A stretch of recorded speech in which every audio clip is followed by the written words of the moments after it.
Mr. President, Mr. Secretary General, fellow delegates, ladies and gentlemen, we come together at a crossroad between war and peace, between disorder and integration, between fear and hope. Around the globe, there are signposts of progress. The shadow of world war that existed at the founding of this institution has been lifted, and the prospect of war between major powers reduced. The ranks of member states has more than tripled, and more people live under governments they elected. Hundreds of millions of human beings have been freed from the prison of poverty, with the proportion of those living in extreme poverty cut in half.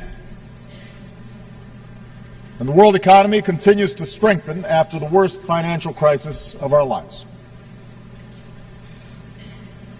Today, whether you live in downtown Manhattan or in my grandmother's village more than 200 miles from Nairobi, you can hold in your hand more information than the world's greatest libraries. Together, we've learned how to cure disease and harness the power of the wind and the sun. The very existence of this institution is a unique achievement.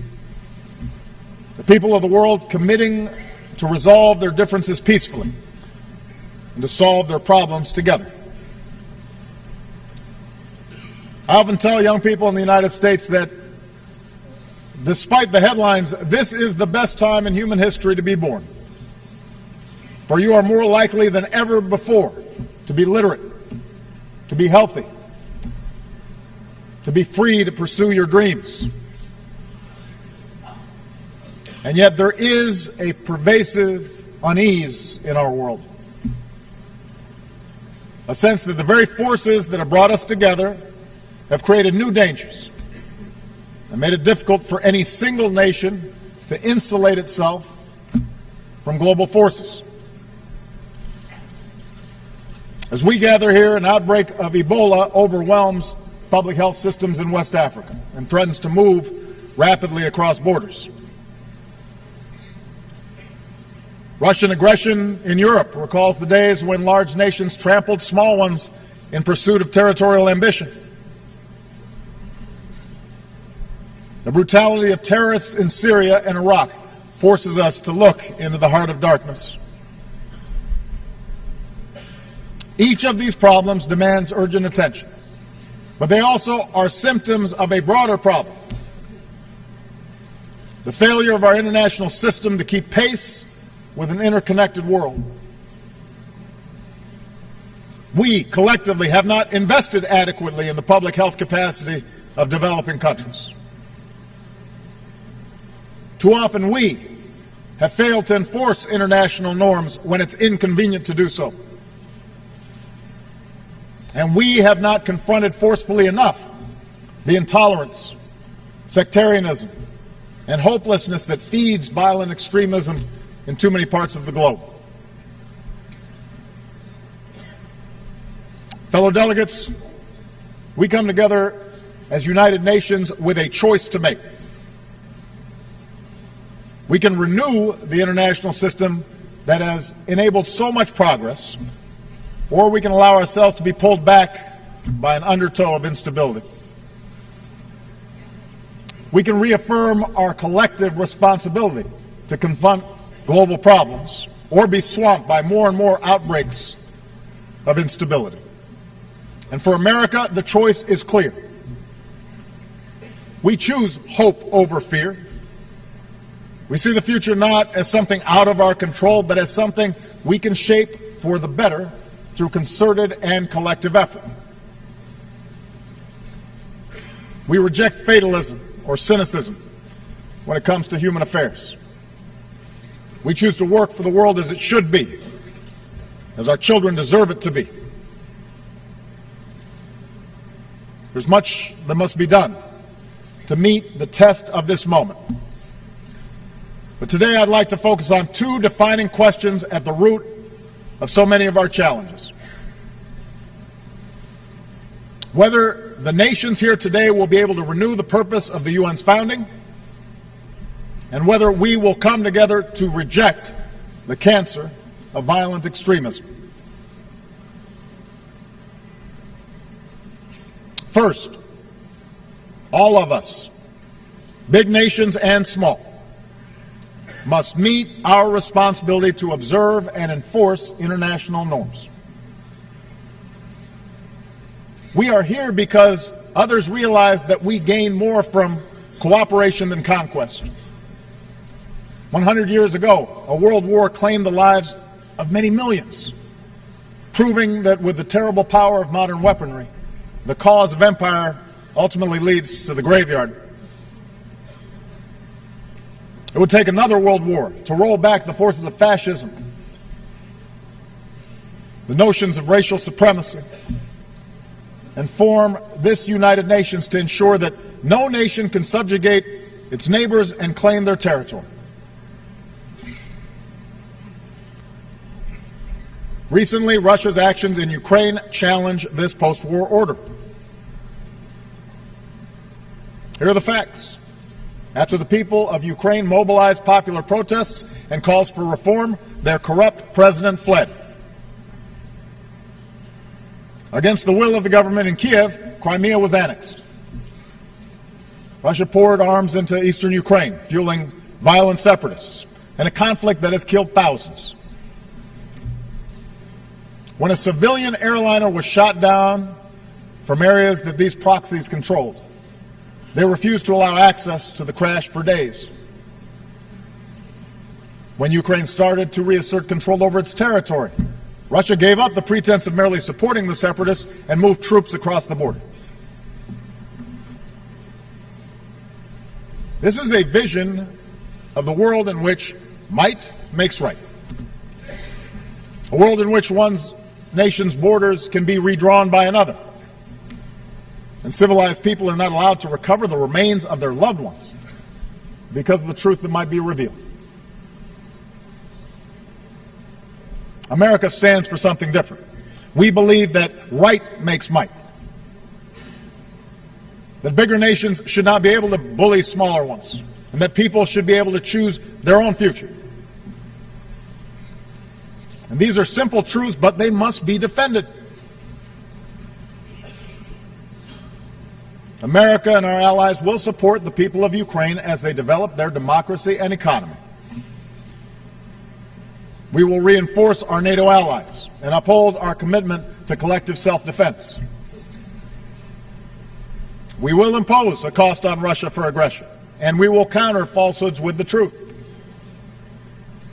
And we call upon others to join us on the right side of history.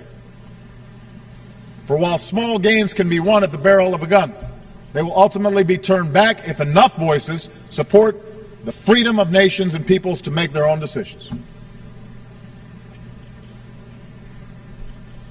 Moreover, a different path is available.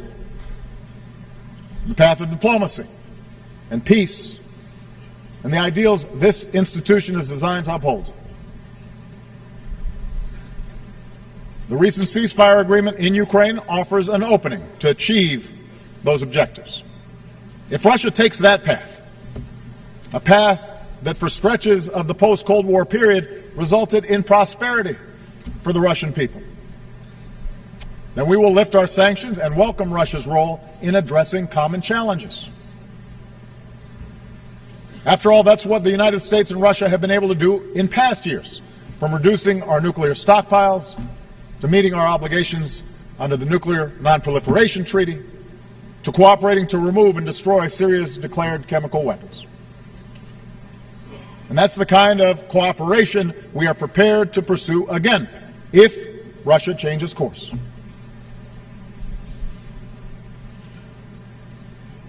This speaks to a central question of our global age, whether we will solve our problems together in a spirit of mutual interest and mutual respect, or whether we descend into the destructive rivalries of the past. When nations find common ground, not simply based on power, but on principle, then we can make enormous progress. And I stand before you today committed to investing American strength, to working with all nations to address the problems we face in the 21st century. As we speak, America is deploying our doctors and scientists, supported by our military, to help contain the outbreak of Ebola and pursue new treatments. But we need a broader effort to stop a disease that could kill hundreds of thousands, inflict horrific suffering, destabilize economies, and move rapidly across borders. It's easy to see this as a distant problem until it is not. And that is why we will continue to mobilize other countries to join us in making concrete commitments, significant commitments to fight this outbreak and enhance our system of global health security for the long term. America is pursuing a diplomatic resolution to the Iranian nuclear issue as part of our commitment to stop the spread of nuclear weapons and pursue the peace and security of a world without them. Now, this can only take place if Iran seizes this historic opportunity. My message to Iran's leaders and people has been simple and consistent. Do not let this opportunity pass. We can reach a solution that meets your energy needs while assuring the world that your program is peaceful. America is and will continue to be a Pacific power, promoting peace, stability, and the free flow of commerce among nations. But we will insist that all nations abide by the rules of the road and resolve their territorial disputes peacefully, consistent with international law. That's how the Asia-Pacific has grown. And that's the only way to protect this progress going forward. America is committed to a development agenda that eradicates extreme poverty by 2030. We will do our part to help people feed themselves, power their economies, and care for their sick. And if the world acts together, we can make sure that all of our children enjoy lives of opportunity and dignity. America is pursuing ambitious reductions in our carbon emissions, and we've increased our investments in clean energy. We will do our part and help developing nations do theirs. But the science tells us we can only succeed in combating climate change if we are joined in this effort by every other nation, by every major power. That's how we can protect this planet for our children and our grandchildren. In other words, on issue after issue, we cannot rely on a rule book written for a different century. If we lift our eyes beyond our borders, if we think globally, and if we act cooperatively, we can shape the course of this century as our predecessors shaped the post-World War II age. But as we look to the future, one issue risks a cycle of conflict that could derail so much progress, and that is the cancer of violent extremism that has ravaged so many parts of the Muslim world. Of course, terrorism is not new. Speaking before this assembly, President Kennedy put it well. Terror is not a new weapon, he said. Throughout history, it has been used by those who could not prevail either by persuasion or example. In the 20th century, terror was used by all manner of groups who failed to come to power through public support. But in this century, we have faced a more lethal and ideological brand of terrorists who have perverted one of the world's great religions. With access to technology that allows small groups to do great harm, they have embraced a nightmarish vision that would divide the world into adherents and infidels, killing as many innocent civilians as possible, employing the most brutal methods to intimidate people within their communities.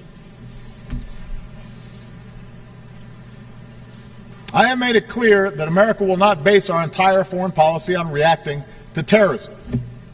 Instead, we've waged a focused campaign against al-Qaeda and its associated forces, taking out their leaders, denying them the safe havens they rely on.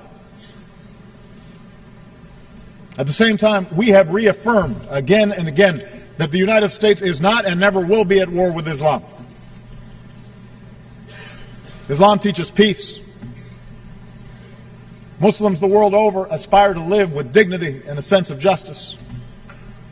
And when it comes to America and Islam, there is no us and them, there is only us, because millions of Muslim Americans are part of the fabric of our country. So we reject any suggestion of a clash of civilizations. Belief in permanent religious war is the misguided refuge of extremists who cannot build or create anything, and therefore peddle only fanaticism and hate.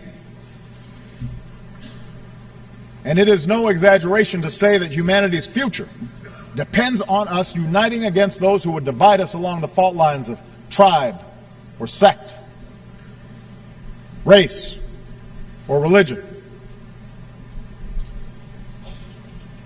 But this is not simply a matter of words.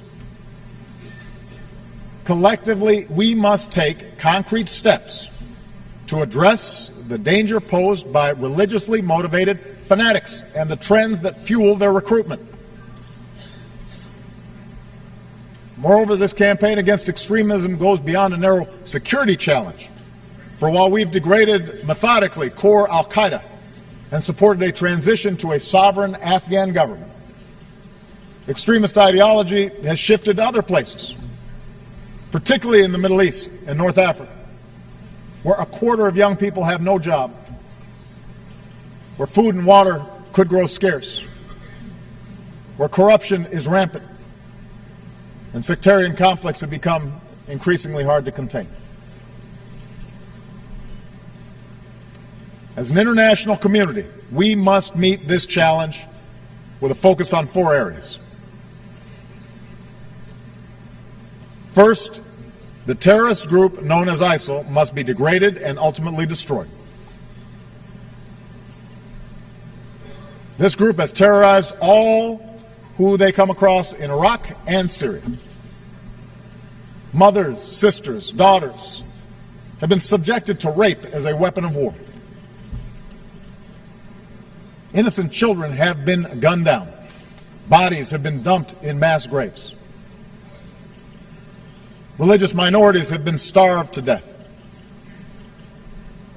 In the most horrific crimes imaginable, innocent human beings have been beheaded with videos of the atrocity distributed to shock the conscience of the world.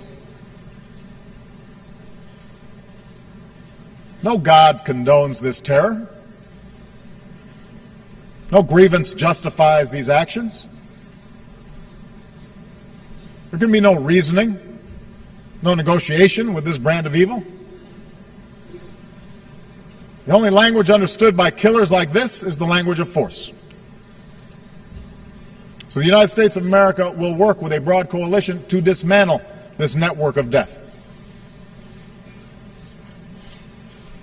In this effort, we do not act alone, nor do we intend to send U.S. troops to occupy foreign lands.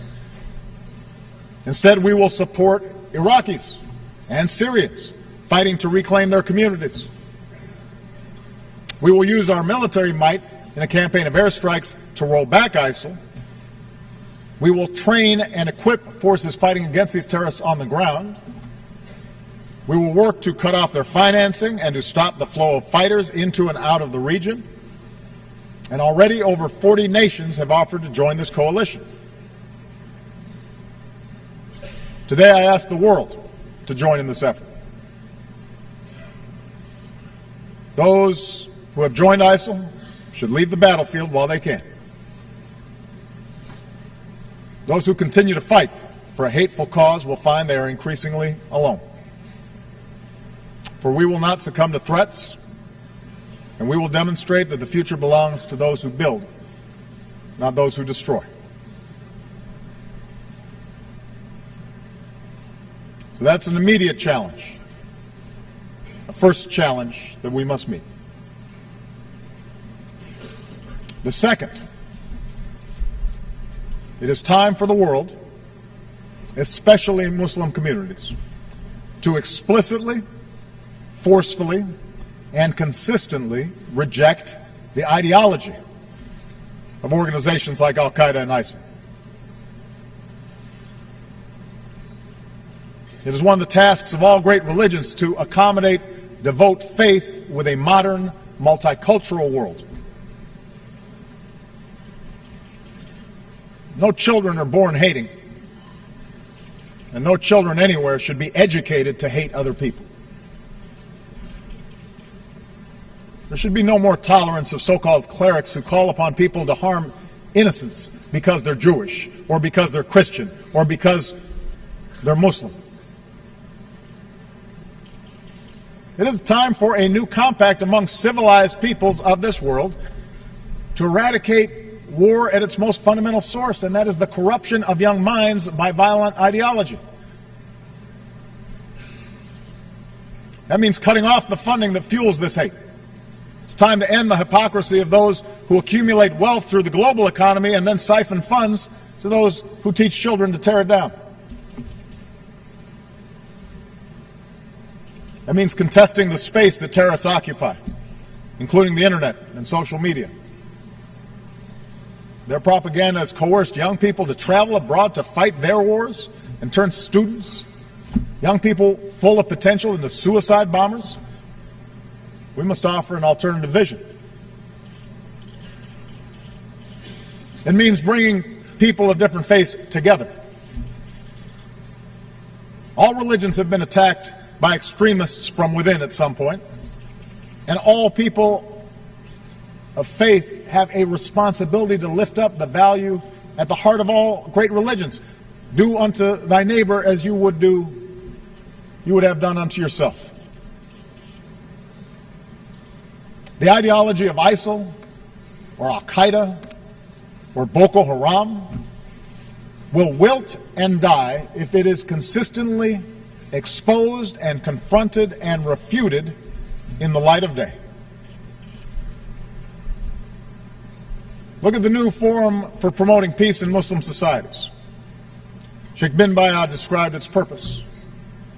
We must declare war on war so the outcome will be peace upon peace. Look at the young British Muslims who responded to terrorist propaganda by starting the Not in My Name campaign, declaring ISIS is hiding behind a false Islam. Look at the Christian and Muslim leaders who came together in the Central African Republic to reject violence. Listen to the Imam who said, politics try to divide the religious in our country, but religion shouldn't be a cause of hate, war, or strife. Later today, the Security Council will adopt a resolution that underscores the responsibility of states to counter violent extremism. But resolutions must be followed by tangible commitments, so we're accountable when we fall short. Next year, we should all be prepared to announce the concrete steps that we have taken to counter extremist ideologies in our own countries. By getting intolerance out of schools, stopping radicalization before it spreads, and promoting institutions and programs that build new bridges of understanding. Third, we must address the cycle of conflict, especially sectarian conflict, that creates the conditions that terrorists prey upon. There's nothing new about wars within religions. Christianity endured centuries of vicious sectarian conflict. Today, it is violence within Muslim communities that has become the source of so much human misery. It is time to acknowledge the destruction wrought by proxy wars and terror campaigns between Sunni and Shia across the Middle East. And it is time that political, civic, and religious leaders reject sectarian strife. For let's be clear, this is a fight that no one is winning.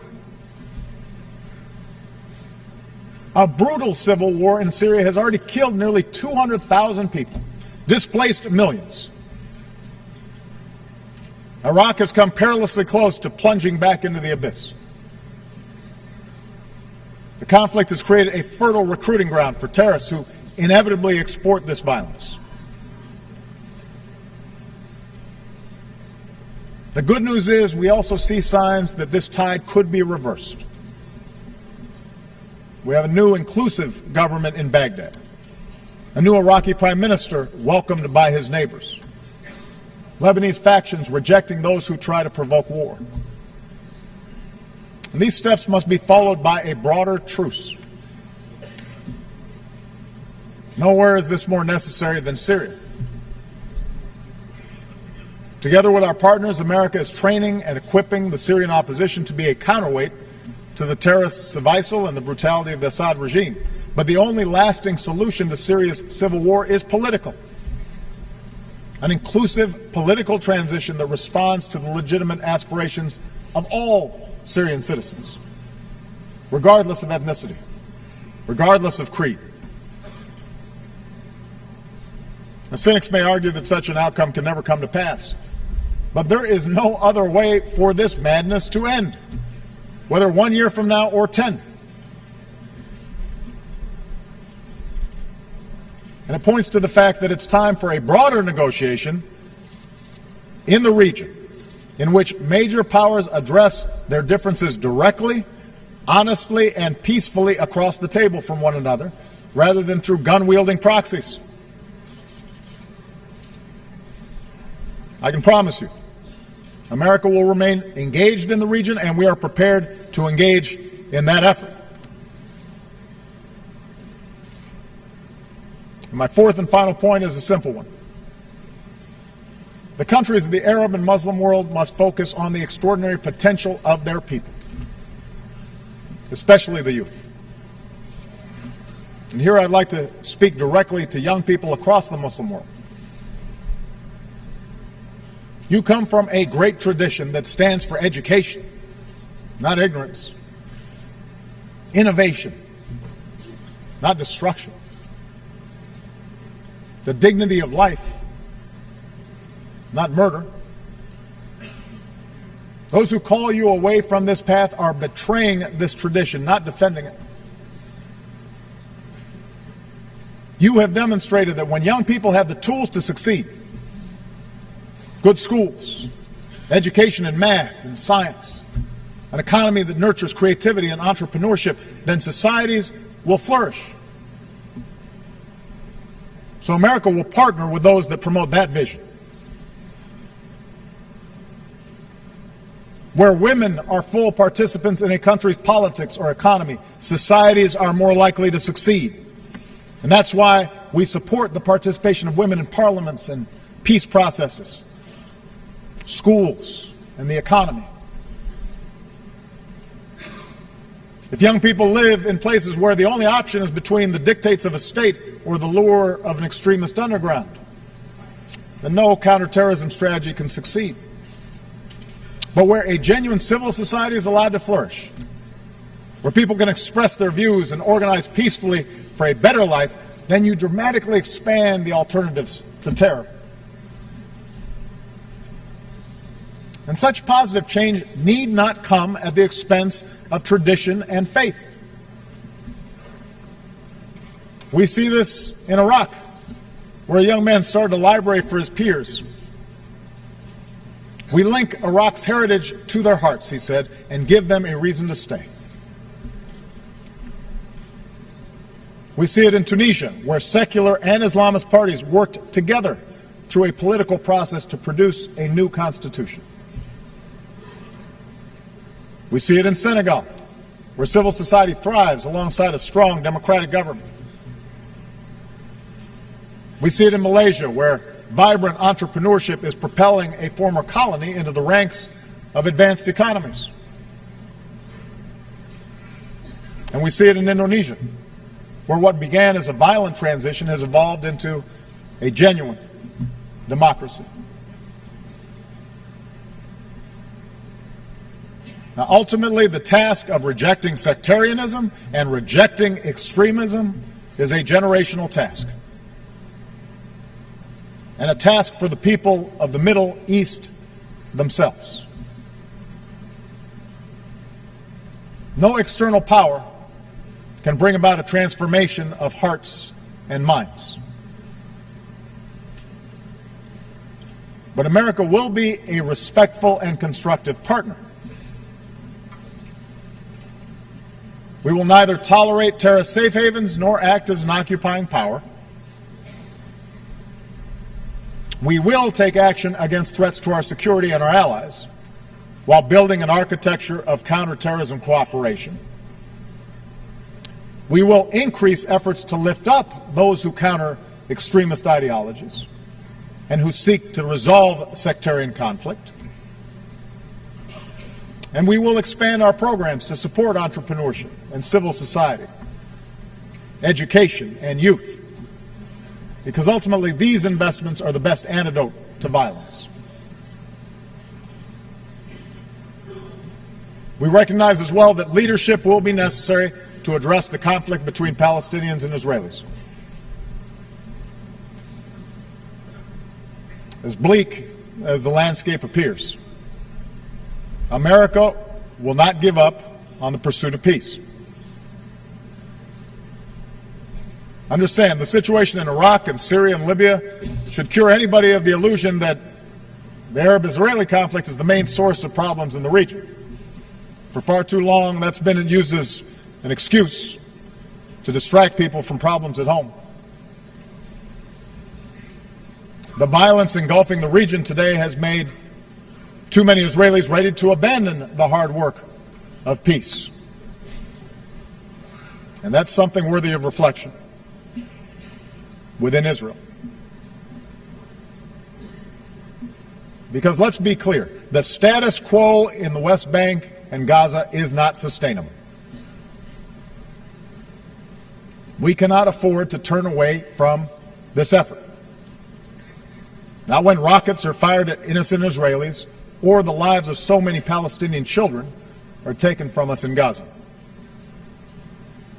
So long as I am president, we will stand up for the principle that Israelis, Palestinians, the region, and the world will be more just and more safe with two states living side by side in peace and security.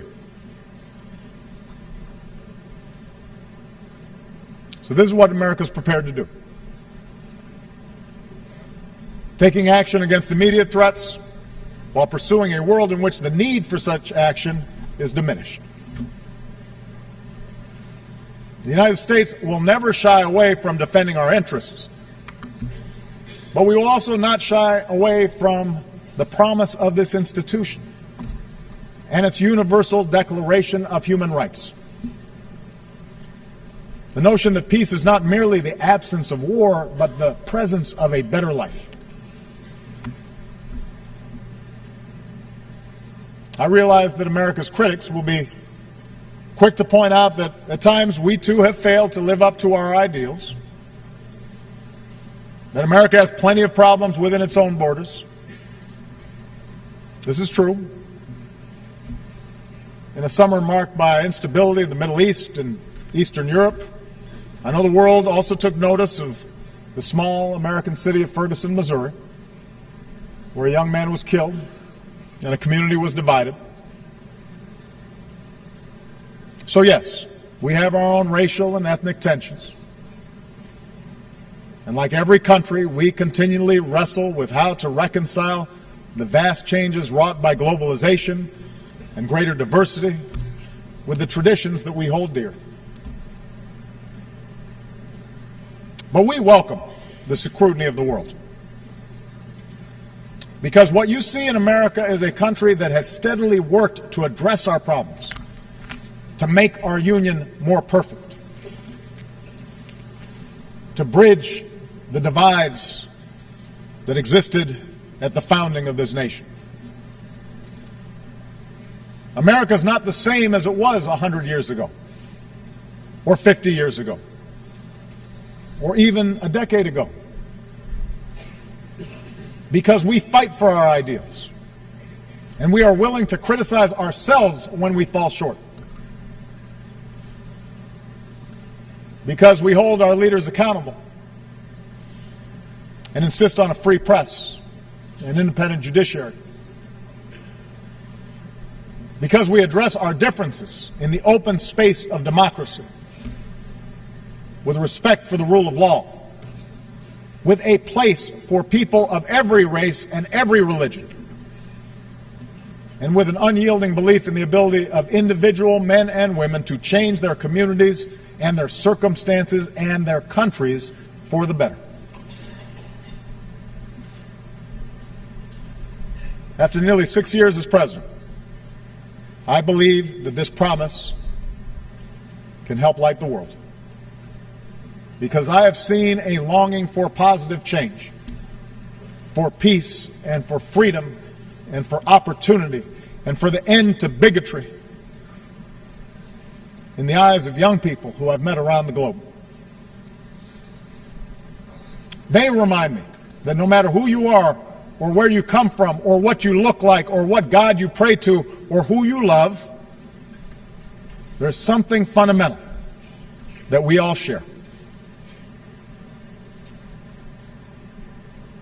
Eleanor Roosevelt, a champion of the UN and America's role in it, once asked, "Where, after all, do universal human rights begin?" In small places, she said, close to home.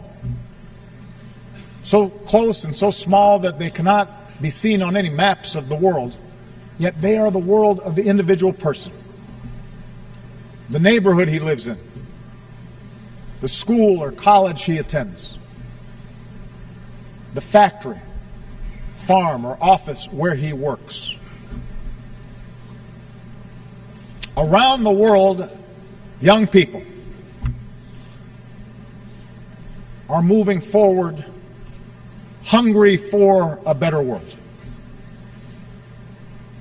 Around the world, in small places, they are overcoming hatred and bigotry and sectarianism. And they're learning to respect each other despite differences. The people of the world now look to us here to be as decent and as dignified and as courageous as they are trying to be in their daily lives. And at this crossroads, I can promise you that the United States of America will not be distracted or deterred from what must be done. We are heirs to a proud legacy of freedom, and we're prepared to do what is necessary to secure that legacy for generations to come. I ask that you join us in this common mission for today's children and tomorrow's. Thank you very much.